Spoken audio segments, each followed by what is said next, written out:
Welcome to the Stanford MBA two-generational wisdom bridge across 30 years. I'm your host, Catherine Keogh McLennan from the MBA class of 1995 of Stanford. In each episode, I bring together one of my classmates, now in our 60s, give or take, and a member of the class of 2025, now in their 30s, give or take, and about to graduate into an entirely different world than we graduated in 1995. Back then, we finished our MBAs just as the internet was emerging. Today's grads are stepping into a future shaped by artificial intelligence, uncertainty, and we hope that we express possibility. These conversations bridge generations, share lessons, and spark reflections on leadership, life, and what's next. Let's dive in. Today, I'm joined by Nicole Chang from the Stanford MBA class of 1995 and Jesse Cai from the class of 2025.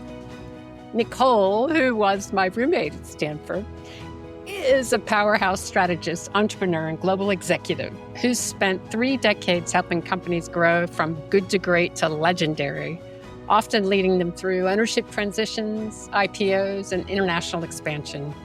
With roots in investment banking, consulting, and C-suite leadership across North America, Asia, and Europe, Nicole brings depth, heart, and unstoppable energy to every venture, including a recent creative collaboration with her singer-songwriter daughter.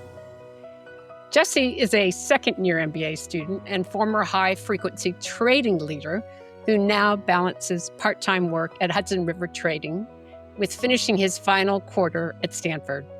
With a background in computer science and a passion for algorithmic problem-solving, Jesse brings curiosity, candor, and a keen awareness of the ethical and cultural shifts shaping the future of AI and finance. Together, Nicole and Jesse reflect on what it means to lead, adapt, and stay human across wildly different industries, life stages, and eras. From Wall Street to Shanghai, and from startup boot camps to AI bootstrapping, we explore how culture, courage, and creativity define success, no matter the decade. So, Jesse, where do we find you today? Yeah, so I'm living in my passed down house right now, so just 2 miles off of campus. It's kind of like the first full week back from spring break for us. So it's definitely a bit of an adjustment week. I was just traveling over spring break in East Asia, like in Seoul and Singapore.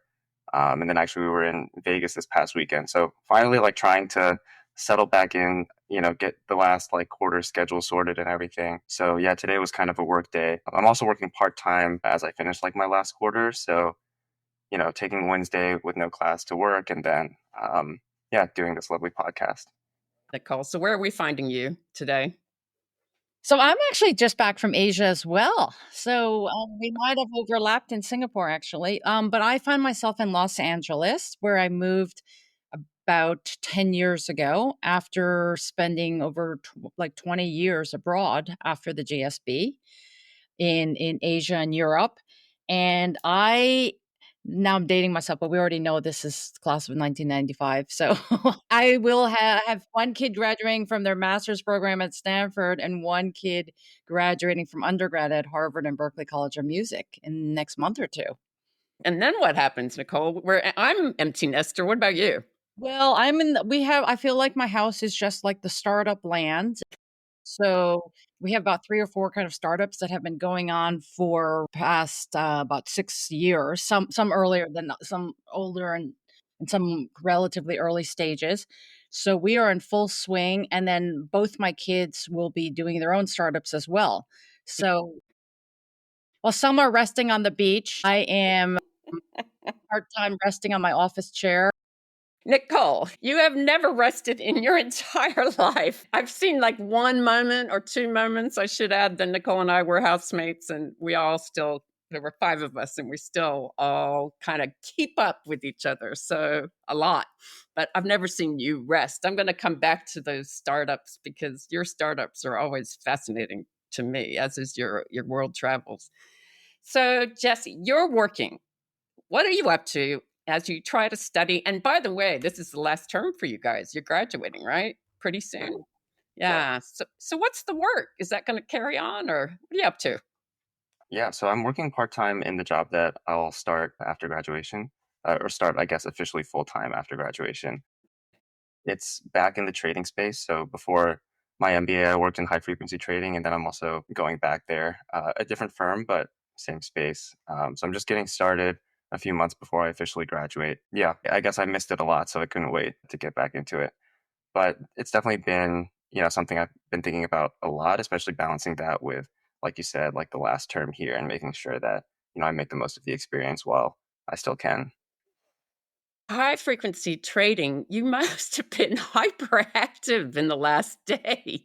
Well, tell people what high frequency trading means. And then I'm curious for my naivety whether yesterday was your biggest day of all time. No, not yesterday, today for you guys. Yeah, it's definitely, been a crazy week, been a crazy few weeks. But yeah, I guess to start with what high frequency trading is, there's, I guess, like you can think of like hedge funds or people who work in like public equities as people who make like long-term bets on, certain products, right? For people who work in, high frequency trading, they may take positions that, you know, maybe these are like kind of the longer term high frequency trading, but like they may take positions that they expect to go one way or the other over the course of a few minutes. And then sometimes it's even shorter than that, right? It may go down to seconds, or there may be cases where maybe there's a really profitable trade. A lot of different firms want it. And so you're racing to take the other side of that trade as fast as you can, in which case you're looking at like microseconds, nanoseconds to have your algorithms try and pick up that trade. Yeah. So a So lot of what it is done. happened? What happened in the last for you guys? Like in the last 24 hours or even before that? Yeah, there's definitely, the markets are definitely super busy. There's a lot of volatility. It is an interesting space to be in because a lot of the trading is done algorithmically. So, you don't have people like click trading that much, but, you have machines, right? That like you've optimized the algorithms, you've optimized the technology, and they're kind of running in the background. People are monitoring them, but they're doing the actual trading for you. So a lot of the work that's being done is to optimize the technology, optimize the algorithms. But then once you kind of like, release something there, then those will trade for you and you don't necessarily have to manually intervene yourself. So what do you love about it? Why are you going back? Where's the passion? Yeah. So there are a few things. Kind of what brought me to this space was, I studied computer science in undergrad. I did some internships in like traditional software development, but I think I realized over the course of that, I'm someone who like my personality type is I like to juggle a lot of different things. I think like this space was just really well suited for that because there's just always so many things going on, so many different things you can pursue. And not only that, but you get very fast and quantitative feedback in terms of how you're doing. I remember like when I first joined the company that I was at before business school, I was amazed at how like I could do some research. I could, just walk down the hall. I guess after we all returned to office after COVID, right? Ask someone, hey, can we make this change? We can make the change. The next day we can start to see whether it makes money or not. And and whether or not it makes money, right? That's a very clear measurement of like how well you did. So I just love that process. And I guess the last thing I would say is I loved like the competition. There's like some aspect of it where it's like you kind of have to show up every day and you have to make your money. Otherwise the firm will eventually die. And so there's an aspect of like trying to get better each and every day, trying to find something that, the edge comes from finding something that no one else has found before. And I think there's something there that's really exciting. I love the instantaneous gratification. That would be good. But Nicole, like, how do you relate to that? Your career has been unbelievable. First of all, it's an indication that you did a law degree and a business degree at the same time. And then it kind of keeps going from there, Nicole. So you're saying 20 years of not being in the US. What's the first stop? So the first stop was, well, first off, I want to say, Jesse, you're hired. And you're finished with the algorithms. And then, exactly.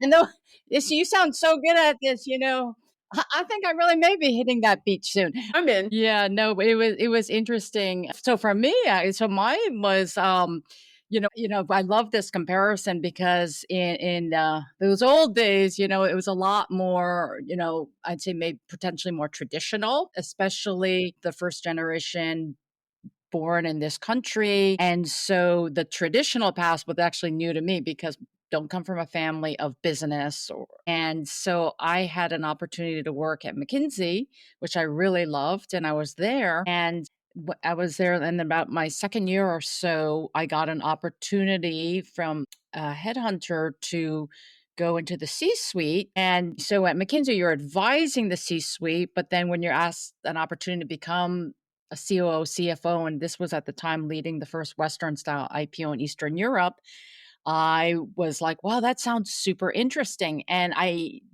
went to go speak to the HR manager at McKinsey, and I was still indecisive asking their advice. And essentially, I think I recall them saying something like, you'd be a fool not to take that. And it's like, okay, maybe that was their excuse to kick me out of the door. But anyway, it was a fantastic experience to kind of jump into it. And I think that's a lesson we all learn in life. You learn most by just doing. And sometimes it's best not to think too much. And Nicole, that was Prague, right? Yeah, that was Prague. Yeah, and that's like, we're talking 1995. 1989 is when the wall comes down. This is, Yes, that was, I think I went about 1997, 97, 98. That was So when I was there.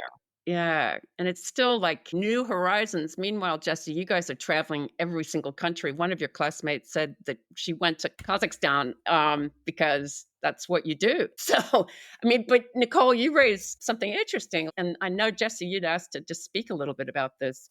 When you guys say first generation, Jesse, you asked if maybe one of the topics you'd like to raise is just the Asian American ideas and philosophies, and was interested in what you had to say or reflect on that.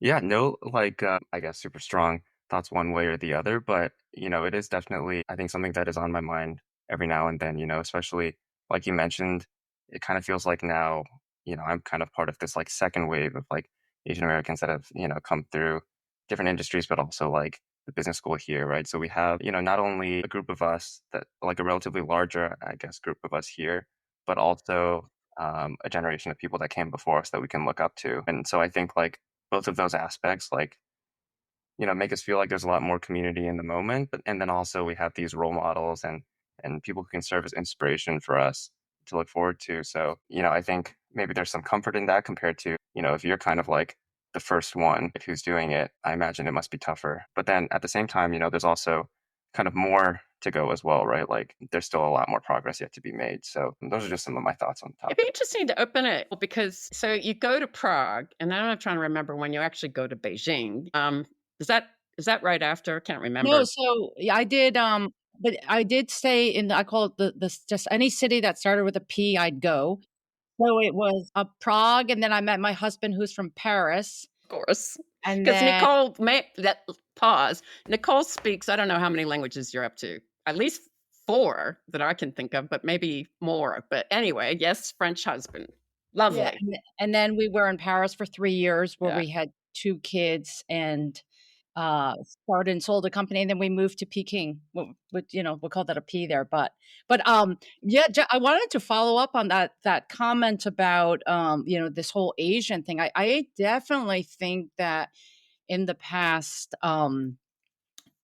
30 years, there's been many more role models, one in terms of Asians and 2 in terms of female and Asian females, right? So I think that is something that there's been progress there. And because I do remember when I was interested in going abroad with McKinsey, actually, before I had that opportunity, I knew I wanted to spend some time abroad because I actually now I'm like, what was I thinking? But I was like, it is way too comfortable in I was living in Pacific Heights. I bought an apartment there, and my friends were all around, and it was just so wonderful, everything. And I was like, this is way too easy, and like I need something more. I'm more gritty, I guess, or just like more.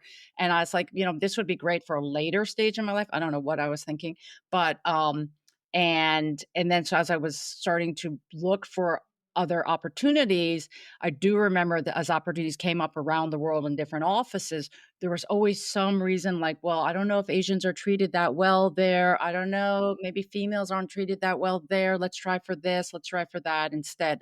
Let's wait. And so, and I do recall sometimes, seeing when I looked at role models around, sometimes they were often like the housekeepers of certain partners or something. No names to really mention here, but then it's like that's what you see around you. And then oftentimes the wives of these people were not working, right? And I think now double working couples, dual income families potentially are more prevalent, and or one of the spouses who may not be quote unquote working is doing something very that gives a lot back to society. It's not just like staying home, if you will. So I think that's really good point, that there has been a change in terms of many more role models to look after. But one of the things, Jesse, the diversity of the nationality, first of all, is incredible. The experiences that you have before you guys get to the business school. So many of you are working already on the startups. And Nicole, I was thinking, I'm going to exaggerate the statistic, but 70% of us probably went back to or went to McKinsey or Goldman Sachs or a corporate position. And then the 30%, we were hitting 1995 when Netscape went public. You probably don't even know that name. And the internet went, and one of our classmates started eBay, another one founded Hotmail, as you do, and You guys are in such a different zone. But back to what we were talking about is the huge range of all kinds of nationalities, thinking, the fact that you guys have been around the world. Yeah. So I think like one specific thing is I definitely agree, Nicole, with what you mentioned in terms of like diversity of role models, right? So I remember like specifically in one of our classes, like we had a very successful like female entrepreneur come in, and someone asked her, how was she able to, be so successful in business, but also raise a family successfully. And she kind of pointed to the fact that, when she wanted to start entrepreneurship, her husband naturally at that point also happened to want to work less and stay at home and take care of the family. So you see like maybe, more diversity in roles, right? And as a result, we have more of these more role models from different diverse backgrounds that, everyone can kind of look up to. And then some other notable people that I think stand out from my experience, our consumer behavior professor, Suchi. She was I think she was the first Asian female tenured professor at the GSB. And her class was a topic that, to be honest, like for me, was not something that I expected would be very useful for my professional career, right? But she turned it into something that was super interesting and one of the favorite classes of mine from last quarter. And so hearing her share some of her stories about how she achieved like that level of teaching ability was really inspirational as well. And then you also have people in the VC industry, right? Like Dave Liu, for example, is a name, Gold House, who they kind of, put a lot of emphasis on the Asian American experience and look to kind of raise us all up. So I think those are all like support features, I guess, that we have as a community now that have been really empowering. Well, Nicole, a little bit to that. You actually, after you go to Paris, maybe I did get this right, you do go to Beijing. And how come? What happened to go? What was the attraction? And then how did you enjoy that? So, loved Paris. It was a great place to live. But I was being interviewed by a entrepreneurship magazine, and at the time many startups were happening in Germany and the UK, and we were the one company that was chosen that was based in Paris. And they said, now why did you choose Paris or France for your startup? So what went through my head was, because we were crazy, we didn't think about this that well. What was the startup? It was based on a couple models that we had seen successful in the US, which was started as sort of like high-end concierge services, where you see people who are high-end businesses, high-paying businesses, spending a lot of time on personal activities. So we were trying to take that out using some technology and trying, based on that technology and trying to like scale it up. And it actually turned out that we saw more of a niche there was a niche to be had in a lot of the expats who couldn't speak French very well. So that's kind of where it's into. But We definitely took the offer up when someone said they wanted to buy our company, and I was like, "Definitely." This is way too it's so bureaucratic, within that, but for me, it was really that at the time, it seems pretty obvious now, but China, I thought was gonna be a super house, and when we had an opportunity to professionally go to China, and at that time we had 2 young children, I thought that both professionally and personally, it'd be a great place to go because I thought that, well, one, professionally is clear, it's just a growing market. And then personally, I thought it'd be fantastic for the kids to learn a bit about their heritage. Fantastic. Because how long? I'm trying to remember how long you were there, Nicole. It seems like Over a decade. a decade. Was Yeah. it really? Oh my Yeah. gosh. So we were based out of my office was actually in Hong Kong, but the family was based in Beijing and Shanghai there. As one of the big differences I was thinking along when Jesse was responding to your question about when we were talking about role models was that when you were saying that a lot of our class was going more to these, I'll say, typical deals. I think that in this 30-year period, we saw a lot more quote successes coming from startups and they were very clearly so. And maybe technology enabled that, right? I mean, we were actually the first class that had email at the GSB, if you Oh, yeah. recall. The Oh, yeah. computers were lined up, and then they would only give the assignment via email to force us to go to these computers, which were on the counter, and you had to go read it. And that was like their way of teaching us how to use And email. many of us didn't really have our own computers. We went to the computer lab, and the internet was not really around except for, oh God, I want to say Mozilla. Right. So through with technology, what it was a great enabler for so many startups. And then it became startups was almost a way to, I'll just say, make a living if you want, And no, because I think I would say there's two differences I saw. One, what technology enabled in terms of business to just go so fast, and also to allow yourself to scale without the capital you needed. And two, Beth, I don't know about you, but I realized even after I graduated from the business school that I grew up in a family where we never talked about money, and money was a bad and dirty thing. And I think over the past 30 years, it's completely changed. And the role of money in society is seen differently, and it is seen more of an enabler. Maybe too much in some ways now, but it's seen as an enabler as well. And so in that and when we were at the GSB, I don't recall us ever talking about the financial aspects. It almost if it was a dirty thing. It was all about follow your passion.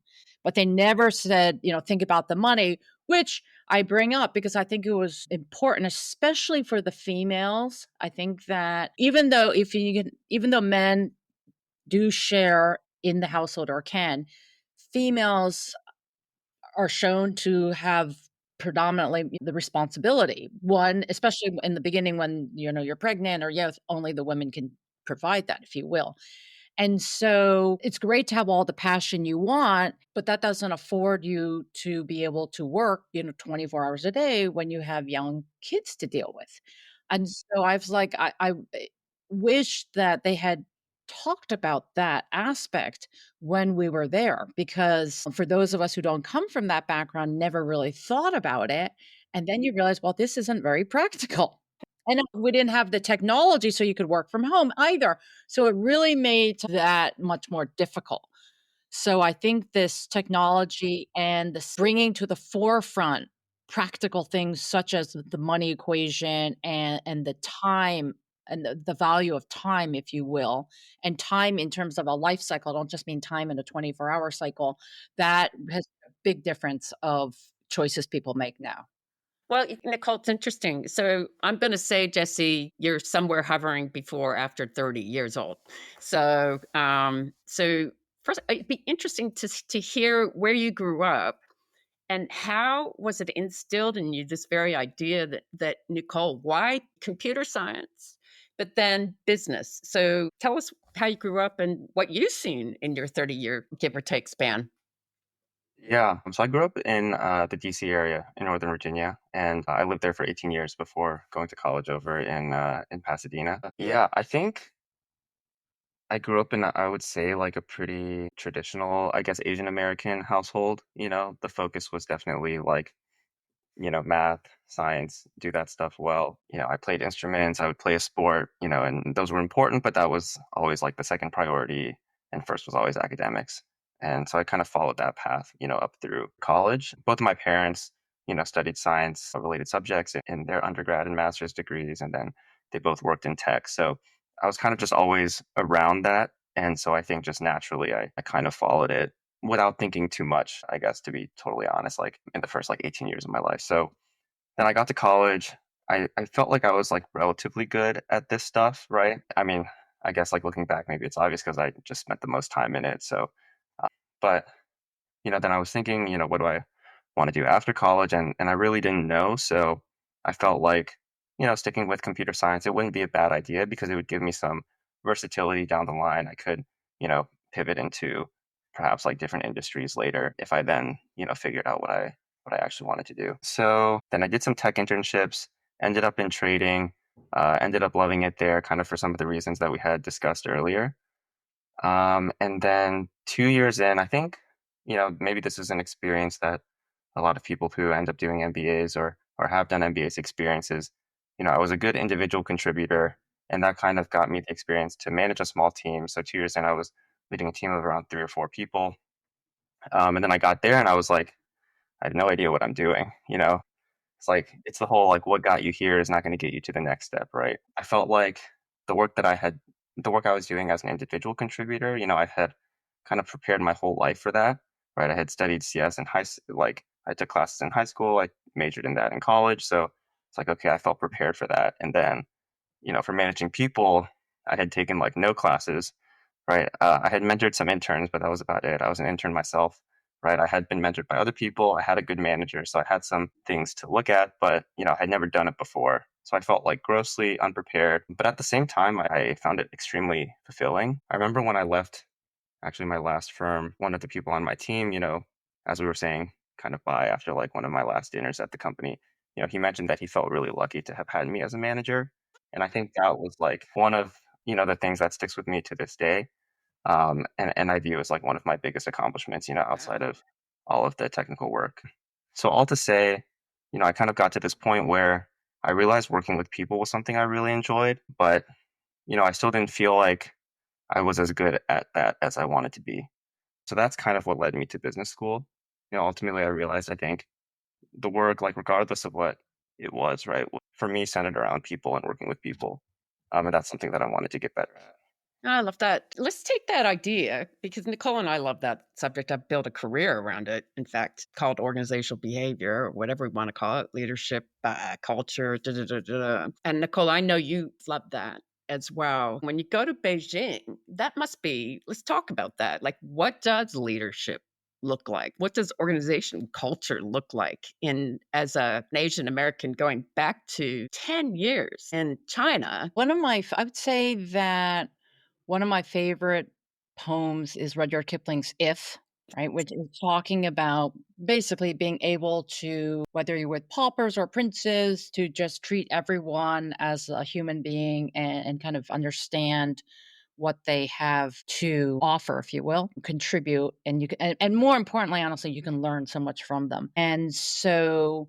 when I first went to Beijing, it was actually my husband's job that brought us there. And so I quickly started looking. And what the wonderful thing is, and I didn't realize how wonderful it was till I started seeing some of what my other friends and classmates were experiencing, was that you have so much help in China, right? So you have like 2 to 3 live-ins and cooking, you have a driver, and it is just fantastic. And so that I didn't quite realize, but it enabled me, even as a mother of young children, to be able to do a lot of things professionally as well. And so there basically what was wonderful for me, I was actually leading was actually first I worked in several jobs, but the one that ended was leading the worldwide business development for an international company. And so but what in all of my capacities, what was really important for me and what got me up to speed quickly was to just talk to the people that I was responsible for leading and learning from them. And I always used to think of the GAPS training, and which I understand, where everyone has to do like at least one day of every job, or main jobs, whether it's the cashier or on the floor, et cetera. And so the senior management would eventually learn like what exactly they're doing. And so I've always like kept that in the back of my mind. And in all my roles have tried to sort of do my version of that. So whether it's helping or like when we have big store sales or things, I would always be the first to say, I have a couple hours. Can I help out with inventory? Can I help out on the floor? Just and just to kind of do things. And that has always been one. I think it's you really understand who you're leading or working with, and then also as you're making choices that may affect it. I think that that's really important. And then two, you as you're designing systems, if you will, that's a lot of what I think a leadership is about, and making decisions that affect people. You learn so much more about them by having kind of, if you will, walked in their shoes to some extent. And it's tricky because on one hand, you want to be understanding them. So you come, if you will, I'd like to have lunch with them, et cetera. But on the other hand, you often see that in certain areas, it's very important to show that you're the leader, if you will. And that's kind of what leadership is about. So I do remember certain meetings when, for example, someone spilled something or might need tea. I'd say, what can I get you? And I would be told by people, no, no, no, do not offer to get someone tea, because all of a sudden you're just made yourself like subservient, and don't offer to translate. You just have to kind of hold that role. And then, so that's was a learning experience, I'll say. Hold on. Okay. So Nicole, as I said, speak gazillion languages or whatever, fluent, well, maybe obviously, but fluent Mandarin. So translating what they wanted you to translate back to English, is that what they were saying don't do? Well, so in Chinese, for example, there is the word for foreigner, as in other languages, it's like the outside person. So 外国 outside the country person. It's so when you have a Chinese face or an Asian face, right? So it's sort of, you want to be taken as one of them, right? So in certain things. But if you're seen too close to the outsiders, then you might be sitting on that saying. So I do remember once my husband and I were buying a piece of property in China, and I was translating to him, and the person that In was there, French. yeah, I was translating to him, and she says to me, "Why are you helping him?" And I'm thinking, well, we're married and we're buying this, but sort of like, why are you helping that foreigner? And it just goes that far, because sort of like almost that foreigner thing trumps marriage, if you will, or in that case, right? So you're always kind of, it's like a balancing act there. But what was fascinating for me in China, and this is many ways, I think so much all of us have, whether it was just like what our expectations are and preconceived notions. When I first went to China, I was under the impression that this was the China that I had kind of grown up with in my mind and what my parents talked about. And, Chinese people are your people and you should, you help each other, et cetera, et cetera. But what I found instead was that, not that they weren't here to help, but like there's so many each, whether it's Beijing or Shanghai, they each are proud for their different things. They want to speak their individual dialect with that. But they're also not as that, they don't believe in these old Confucius values that I was led to believe. I mean, China was really experiencing tremendous growth at that time. And there was, you know, just the things like me. There was even a time when they were like making fake eggs because they could make money from that. So you're talking about a product that's so basic like an egg, but if you sell enough of them, you make a lot of money if you just make a margin. So they'd like fake eggs, and I'd have friends who worked in different industries and call me and say, "Oh, don't drink our milk," because there was a time they put like the way milk was bought was based on the color, and so people might put like some paint or some version, make it whiter. And they're like, and don't eat my crabs because we put antibiotics to make them live longer or something as we traveled, right? So there's a lot of that's something you experience from fast growing countries or economies. And Jesse, you love what you do, but is your heart called to go abroad and experience? I mean, New York is kind of going abroad, but anyway, what's your passion on that? It'd be interesting to reflect that. To be honest, I don't know that it's something I've thought deeply about. Nicole, to hear your experience adjusting to the culture and the environment there, but if I think about going back to China and trying to work, I don't know that I guess I could do it. Like for the one thing, right, I grew up here. My Mandarin is I can speak it maybe at like an elementary school level, right? But definitely not well enough to do business there. And then, especially if I think about, right, like friends and family and the fact that, my parents came here from China. I don't know. I think there were I guess maybe still are a bunch of hurdles in my mind to get over before, I guess, pursuing something like that. At the same time, a lot of my family is on the East Coast. My parents are still in the DC area. My sister also is doing her undergrad in New York. And New York and Chicago are the big trading hubs in the US. So, there's definitely a lot of, I guess, inertia there that's hard to overcome. It'd be interesting for you guys with your perspective, Jesse, and then having lived there for 10 years to reflect on what might happen anyway. Jesse, do you see the Chinese or China involved in the industry that the lightning fast trading that you're in, or is it how international are we talking? Like your competitors, for example? Yeah, I think a lot of the high frequency trading firms are US based companies. There are some, kind of that are incorporated in Europe, but yeah, the markets that we trade on are global. And so there are, American markets, European markets, Asian markets. That aspect is definitely global.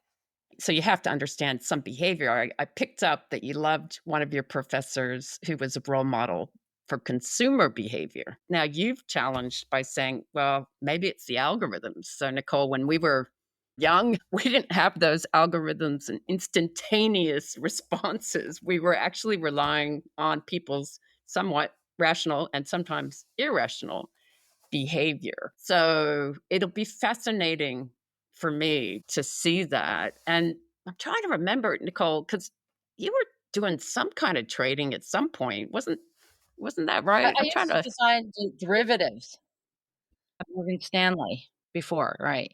That's right. That's right. If I were doing that now, Jesse, you're hired still. Let's go back to technology, Jesse. So, like I said, Nicole and I graduated maybe prehistoric. Like we did graduate when I say that the industrial age comes the information age, and with the McKinsey, they love it because they can get information now on the internet whenever they want. But now you're hitting this new weird age with AI, and so you, as a computer scientist, what do you think it's going to be technology that maybe your generation is either going to see the opportunity, which you already are with the algorithms? Do you see? I'd love to hear a computer scientist properly give me an opinion. Yeah, I will say like it's interesting to look back a little bit on this because, if I go back, I did take some AI classes and did some AI research in undergrad. And back then, like the kind of language models that existed were much more primitive compared to what you have now. And a lot of the other models around image generation were also much more primitive. So over the course of, I guess, you know, 8 to 10 years, right, the amount of improvement and growth has been just completely unbelievable. At the same time, it, it's also interesting that I remember when I left work to come to the GSB, I think that was right around when ChatGPT was first released. And I remember that was fascinating too. And I was like, okay, if I do want to come back to this industry in 2 years, like how much will this role change, right? It was a huge period of uncertainty. But then now, as I'm back in the role 2 years later, actually it hasn't necessarily changed as much as maybe I, had feared back then.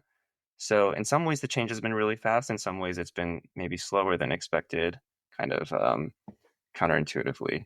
Uh, I guess my overall thoughts on the subject, though, are AI is a tool. As someone whose job, a lot of people say maybe it'll be replaced by AI at some point. I don't know. Maybe my job, like as it exists right now, will not be there in the future, right? But I think it's up to us to learn the new technology, figure out how to utilize it as a tool, and then continue to adapt, right, as all jobs kind of do moving forward. Yeah, it reminds me, Nicole, of one of the businesses you had not too long ago was the boot camp. And I was trying to remember how that worked because you were Yeah, teaching. it's very yeah. So we stole it's actually a franchise for computer coding, teaching for kids. And so we're going on our 6th year now. I guess we opened 2020. And then the day as we were having our grand opening, just the day before they announced everyone stay home because of COVID or something. So we had essentially a very not so grand opening. And I got the joy of paying 2 years of rent, but not being allowed to use the space. So I'm proud to say we're still here. But it's very interesting, this discussion of AI and Jesse, like with your work and everything. And I'd be curious to hear what you say in terms of about this and what you were alluding to, these job changes. One of the things so even though we teach coding per se, we teach actually the 3 C's apart from the C of coding, which is, I think, the skills that every young person needs to prepare for their future, if you will. And I say that's like creativity, critical thinking, and confidence. Because Awesome. indeed, so many of these new jobs, we don't even know what they will be. So if you have the confidence to, one, just try something new, to go into something that's unknown. And then, of course, in learning, there's like you do and you tend to fail, right? Especially in the beginning, and you just get up and keep trying and trying. That's to me is like the confidence you really need in a very fast changing environment. And so the things I see, which is unfortunate, and so we're really working hard for this in terms of critical thinking, is that if you can just like Google anything or ChatGPT and ask anything and you get an instant response, the critical thinking is not there, because I think the thinking develops a bit from just being one step a little bit too hard, right? And so if the answer's too easy and you're not even able to think that you need to challenge it, because we all know that the AI makes mistakes, right? That that's sort of a skill that is harder to develop in today's time. And I also think that, even though like people can type and even though you can do speak diction, etc., we all know that, or, studies have shown that if you actually handwrite it or if you read from a physical book instead of digital, the brain acts in a different way. So I think the challenge for your generation and upcoming ones is really to think about understanding, with this new capacity, all the things we can do, should we be doing it? One of the things, Jesse, you guys have been telling me is you're allowed, absolutely encouraged to use ChatGPT in what you do. With Nicole's point of the critical thinking and the creativity and the confidence, how does that appear in the business school? Yeah, I think that's a great question. I think like that's something that us as students are all figuring out, and then like that, the administration is also trying to figure out is like how to structure the environment so that we still like are able to develop those underlying qualities, right, in the face of the new technology. Yeah, I mean, I think the point on confidence is like a really big one. In one of the negotiations classes that I just finished, one of the most important factors I guess we learned about being a good negotiator is just like the self belief that you are a good negotiator and that you can be, right? Like the self efficacy aspect is important in negotiations, but then also in like all other fields as well. Otherwise, you may not even want to try something new because you don't know that you can achieve it. And on the problem solving piece, I think it's a difficult problem because there are definitely classes here where you can get by just by putting everything into a large language model and then copy pasting the output, and you'll pass, right? With how classes and grades are structured here, but you won't get as much out of the class as you would if you spend more time on it. And maybe you can use the AI models to help you in some ways, but it can't do like all of the work for you, right? And I think I contrasted a little bit with how things were in computer science before. Like we always had Google, we always had something called Stack Overflow, where, kind of like the way I used to joke about my job before was like, you know, you don't really remember how to write that much code, but if you ever need help, you just like ask a question, Stack Overflow will have the answer. You copy paste some code into your code and then it works, which is like maybe one step or one version before like AI models now, right? Which you can kind of ask. Now you can just give it your exact problem and it can spit out code that may work or may be very close to working for you. So the amount of like problem solving that you need to do is, I think, a little bit less than it used to be. And yeah, I don't know if I have a great answer in terms of like how to Well, structure the that's the environment. thing. None of us know. We're all an experiment, Nicole. Children you have raised are just extremely creative. The last time I spoke to you, you decided to join your daughter in this incredible creativity initiative that has to do with her beautiful voice. So this is completely different as well. I'm hoping AI doesn't touch too much in music there. I think because yeah, because we definitely have explored it because and why not? But I think that because if you will, especially so my daughter Jessie is a singer-songwriter producer, and I became an accidental songwriter when just working with her on certain things, As and you I do. found really loved it, and so we've been collaborating, and she's asked me to continue to collaborate with her, which is when you become a parent one day, you'll find that that's a big thing parents want is for their kids to continue to talk with them and appreciate them. Um, Ye so but it is because if you will, right, AI is really I would think many different definitions of it, but in many ways, it's like the absence of the human in intelligence, right? So, and it learns from what's out there. So if it stays in a closed loop, if you will, then there's not going to have huge evolution, right? And already one of the things that so my daughter actually she grew up a lot. We were talking about that she's influenced a lot by what bootlegged CDs or different music I could find in China that was in English, right? So it was a lot of Madonna, Michael Jackson, ABBA, and that just is what I could find. And then that she just heard a lot of that over and over. And then she had the privilege of working with someone who founded a group that was like former Soul Train people. So a lot of the music was some of the great legends from Motown. And that music and that energy and lyrics or stuff, you don't find that often nowadays.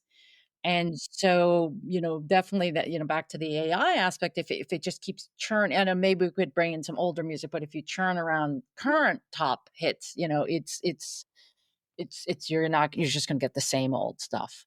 So, Jesse, I'm still comforted by the fact that you're excited about going to create more algorithms and there is creativity and there's an opportunity. So, I'm hopeful that there's still a role for humans. What do you think? Yeah, I think, at least where AI currently sits, right? Like if we talk about music, AI can create lyrics, can create songs, at least at the current stage, right?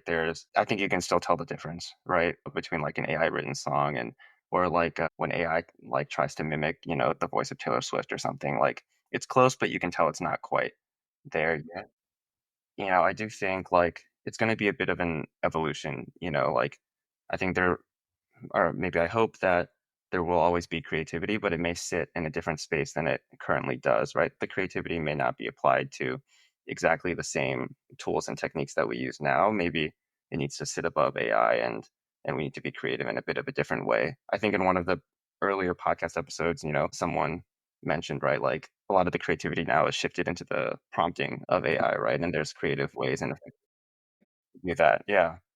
I hope that, it will always be there, but maybe it'll just look or manifest itself a little bit differently than it currently does. So, Jesse, I'm assigning you not only is Nicole going to hire you, but I'm assigning you another job, which is the canary in the coal mine, because you have to tell us all when AI is taking too much. If you see me unemployed, then that's when yeah, something bad is going to happen. Oh, you guys, you're amazing. Maybe you've done too well, and they've already reached the goal and said, okay, that's good enough. Yeah. You can just hang out on the yacht, but I haven't met any of our classmates that have been hanging out on yachts. I mean, I just think our curiosity and your class's curiosity. How do you sum all this conversation up? Well, I don't know, but I could give I think if you were to summarize it in just really a statement of like what I wish I had known then, but more as a gift to you, just in terms of one of the things as you still have a little bit of time left, is that if I look back of some of, you'd say even after graduation, some of my best moments and my friends that I stay in touch with, including people like Kath, a lot of them were from the GSB. And I think I didn't at the time realize how special you realize how special everyone is, but in terms of the friendships, the lifelong friendships that form, and that, these problem sets come and go. Like I barely remember some of the classes I took, but the friendships, the peoples are what really counts. And staying in touch with them, really important because they're going to be going through, their professional, their families as they have children, et cetera, such important things and milestones in their life. And, and there's moments sometimes I wish that I had been in the Bay Area for them because a lot of people stay in the Bay Area, and it would have been so great if my kids could have grown up with some of my classmates. And so now I just have to, just cherish the moments I did have. But it is such a special time. So I think that, that's one thing. And then also I'd say the two things that have really always stuck with me is like, you really become like the 7 people you're most around. Right. So it is great in terms of, uh, not choosing, but just like the friends that you tend to stay with and remembering, keep putting yourself around the right energy, if you will, within that. And then and then the other thing I did learn in the GSB, they always talk about like a frog. But if you put a frog in boiling water, it jumps out. But a frog, if you put in water and it boils, it could boil to death, right? And so to think about if there are moments that are, let's just say on the negative side or something there, just, sometimes sort of remember that frog and say, okay, I don't want to become the frog that boils to death, and just kind of go back to your roots, your friends, and try to do a check there. That so relates. Yeah. Gosh, I never thought about the frog. How many times have I sat in that boiling water that I didn't realize was boiling until it's too late? Maybe it's because I'm married to a Frenchman and they eat frogs. So you're like, okay, don't want that frog to boil because he's going to lose his life. Jesse, how would you like to end the conversation formally? Yeah, I mean, I think, those pieces of advice are really helpful. Time passes so fast and it's so easy to like get caught up in the day-to-day routine that it's always good to be reminded of, taking the time to like appreciate the people that you're around right now and really like making the most of that, being here in the same space together for the next like 10 weeks right before we graduate. And yeah, to the frog point as well, like I think, on the flip side, I think a lot of people here are like highly adaptable, right? But then the flip side of that is you don't want to get caught in a situation that's bad for you, and in which case, like inertia becomes really powerful too, right? So yeah, I mean, I think really appreciate those pieces of advice. I think one of my takeaways is also just how bold, Nicole, you were in some of your career moves, and I think that's an inspiration for me as well, and something that I'll take with me moving forward. Thank you so much, you guys. Kat, I do want to end with a news story I heard. And since we're talking about analogies, have you heard about the coffee bean? So this is a great one for leadership.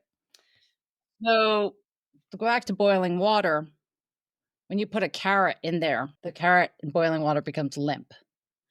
You put an egg in there, becomes hardened, just the opposite of carrot, right? And then the heart becomes hard.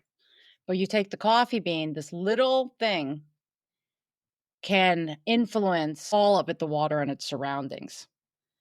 And so as we end this, I say we should be like the coffee bean and try to spread our goodness and what we can and influence and lead however which way, whether we're big or small in the picture, as the coffee bean does.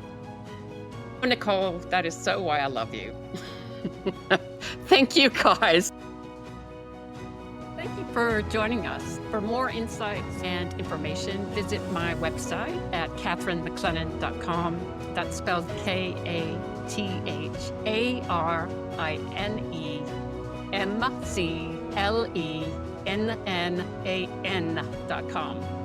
Don't forget to subscribe to the series so you know when the next episode will be as we continue exchanging wisdom, connecting past, present, and future through the perspectives of Stanford MBA graduates of 1995 and 2025.